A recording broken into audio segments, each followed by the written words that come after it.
السلام عليكم. ترامب خاوتي هبل، صاي ما لقى الصباط طول، كان يقول لهم صاي انتصرنا في الحرب وما نحتاجو معاونة حتى واحد. ومن بعد ولا يقول للناطو عاونونا باه نفتحوا مضيق هرمز.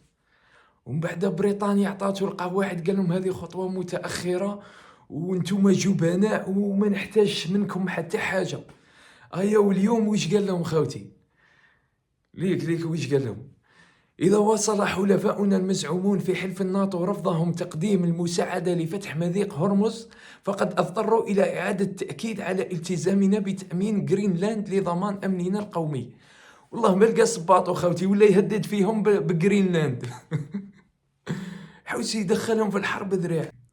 اليوم ضربوا المنشآت النووية تاع إيران، ما لقاوش صباطهم، ما لقاوش. حاول ضربوا لهم المنشآت النفطية، ضربت لهم إيران منشآت نفطية، قالت لهم أنني ما نلعبش في الأمورات هذو.